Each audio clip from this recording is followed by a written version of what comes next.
Hello, this is Angela with Parker's Permaculture. Welcome back to Hausfrau Friday. I have missed a few regular Friday videos, and so today I want to catch up a little bit with you all. Now, on Fridays in particular, I talk about the overlap between the pursuit of sustainable living and permaculture design principles and the domestic sphere, those skills and those philosophies that are important to anybody who lives in a home, who runs a household, who participates in a household. So basically everybody. Now, I'm filming from kind of a weird corner of my house that I don't think I've filmed in before. We have a 1922 kind of little cottage that is basically a huge fixer-upper and has been since we've moved in, and we are massively behind on the fixer-uppering part. But this is a room that I turned into, it was a closet, and I cut a hole in the wall and put a window in here from the thrift store. And then there's a closet in here. And this was my son Hal's room when we first moved in and he was very little. It's like a little nook that you, if you're an adult, you can't stand up in. It basically was a storage closet, and we took this door off and put a curtain, and he had his own little room. And he really, really enjoyed it. He's 6'4" now, and this is now a storage place for toys and other craft supplies. But for a long time, it was kind of a little hideaway. Then it became a doll hospital that the kids ran, and now it's just storage, but it's an ever evolving space. I'm hiding up here because if I'm anywhere downstairs, you can hear my neighbor running their incredibly loud leaf blower. So this is kind of a insulated corner of the house. So I want to talk today about the sandwich generation, which is what I'm in right now. And I think it's interesting. I was talking with one of my friends who's a DINK, double income, no kids. And she had never heard the term sandwich generation before. And I think every mom is pretty familiar. Most moms are pretty familiar with that phrase. It is that period in your life when you are sandwiched in between caring for children and caring for your parents, where earlier in your life, at the very beginning, your parents were caring for you, then you were independent, then you were caring for small children, and then you might have had a brief period where it was kind of a sweet spot where your kids were maybe a little bit more autonomous and you didn't have that, your parents were still really, functional and not needing you that much. And then you kind of hit your late 30s and your 40s, and suddenly you find that you are deeply invested in the care of maybe it's young children, but maybe it's teenagers, and also aging parents who need quite a bit of caregiving and support. So you are sandwiched in the middle on either side by caregiving obligations, and nobody is supporting you. You are the peanut butter holding the sandwich together. So that's where I'm at right now. I'm in the sandwich generation, and I'm actually listening to a book that was suggested in my book club called More Than a Woman. Actually, I think before that, my friend Elizabeth, who is also in the sandwich generation, had quoted from this book. Your life is about to become a call center for people who are exploding. If anything's going to get sorted out, you're the one who's going to have to do it. No more messy nights out or voyages of self-discovery. You're about to be required to hold the fabric of society together. For no pay. That's what being a middle-aged woman is. So then I saw it mentioned in my book club, and I went and ordered a copy from the library. And I'm partway through it, and every point is prescient. Everything in it so far is highly applicable. So if you have not listened to that book, it's hilarious. There's a significant comedic element, but also so much kind of bitter truth to it as well. For those of you that are looking at caring for aging and dying loved ones, your parents in particular, this is a really hard phase of life. You're suddenly missing the support of caring parents, or perhaps your parents never were caring, but now you are obligated to be more invested in their lives and to give them the care that they never gave to you. So it can be a really difficult time, and it's really hard to watch our parents age. I know for me, losing my mom was really devastating. She passed away 2 years ago, and she was definitely the matriarch of the family. And now I'm caring for my dad, who has dementia and has had a stroke and who is blind, and trying to get the best care for him. The last few weeks, we moved him out of a skilled nursing following a stay in the hospital and into a new assisted living facility, and it has been a nightmare. And from day 2 in that facility, for 2 solid weeks, all I have done is try and find a new placement for him, get doctor's orders, and coordinate the move to get him out of that place and into some place with adequate and abundant care that respects his safety and his dignity of life. And so it's just been really consuming for me. And because of that, right at the holidays, I've not had the time and energy to make a really joyful and meaningful celebration for my children, it feels there's not enough energy to give to everybody who needs it. Much less enough energy for me myself. Those happy carefree days of my 30s where I kind of, could go out with friends a little bit because my kids were a little bit older, where I had a hobby, where I did roller derby. Those days are long gone. 100% of my time is invested in my children, is invested in my father, is invested in caring for his, finances and his health.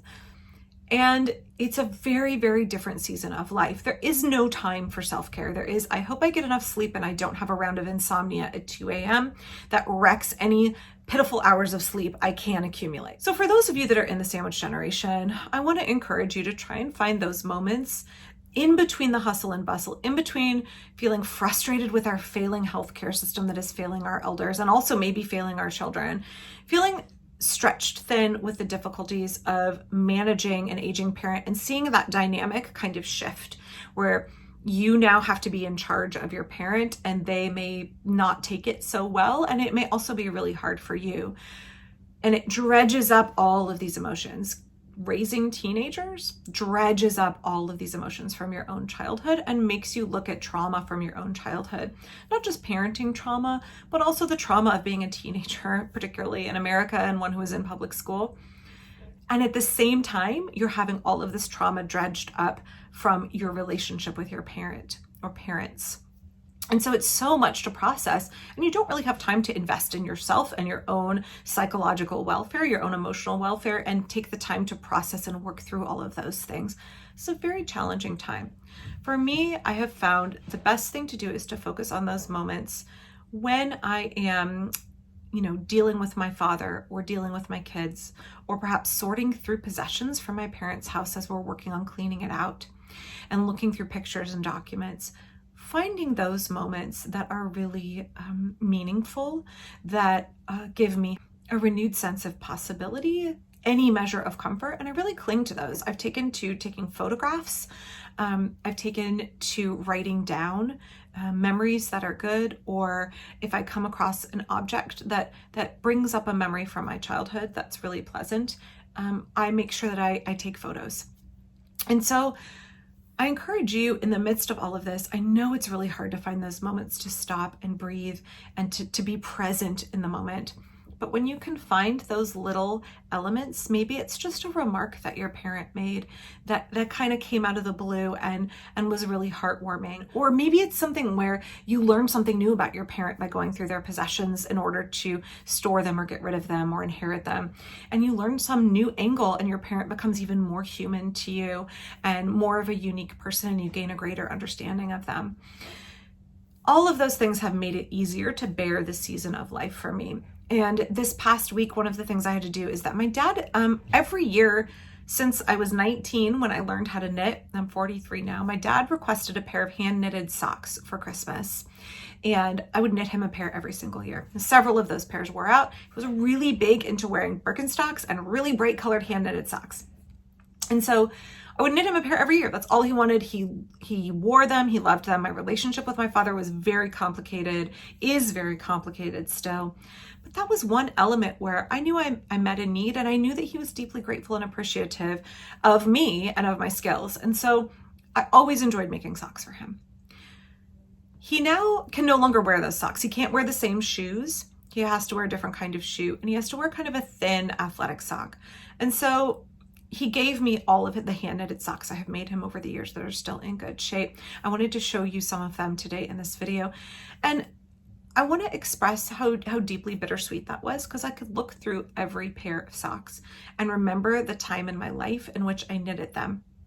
How old my kids are, maybe I was pregnant with one of my kids, where we lived, what the circumstances were of that Christmas where he unwrapped them, maybe some family outing where he was wearing one of those pairs of brightly colored socks. It just brought up so many memories, and some of them were really bittersweet, and some of the thoughts that I had were bittersweet, like my dad will never wear any of these ever again. It's a very sad thought, and just a lot of processing that anticipatory grief. And also processing the joyful elements, looking back and saying, even though I have a very complicated relationship with my parent and a lot of it's been really stressful and not particularly joy-filled, there are these punctuated moments where we connected as parent and child. And it was really good to not get embittered or stressed or discouraged or wish I had had a different childhood and a different life. But in going through these socks and distributing them to my own kids, it was good to have that process of looking through and reminiscing, to feel my feelings and let them flow out from me, and to hold on to the feelings that were feelings of joy and gratitude, and to release those feelings that were kind of bitterness or regret. And that was very healing. And so something as simple and as small as sorting through something that you need to get rid of that your parent can no longer use, or maybe it's sorting through clothes that your kids have outgrown, if you're looking at the other half of the sandwich generation, it can be an exercise in positivity, in bringing completeness and joy to your life. It can be an exercise in honoring all of the feelings all over the spectrum and knowing that those feelings are real, they're authentic. That's what really happens when you have messy, difficult relationships with your parents and or your kids, and know that that's all okay, and that the end result of it can still be something that's really meaningful and that you want to hold on to. So I just want to encourage you, if you're stuck in the sandwich generation right now, this is a season of life that does not last forever. And I hope that even though it can feel like such a grind and you want to hurry up and get through it, or you just want the burden to be over and you want to be able to spend any time on yourself again, you want to be able to spend time doing the things that are meaningful to you instead of spending time on the phone with caregivers, on the phone with institutions, dealing with your parents' finances, trying to make sure that they are taken care of, driving parents to and from appointments and procedures, that season doesn't last forever. But however you can make it more sustainable for you, if that means looking for those little moments, those little tidbits that you can glom onto and hold close, I would encourage you to do that. That's been really, really helpful for me.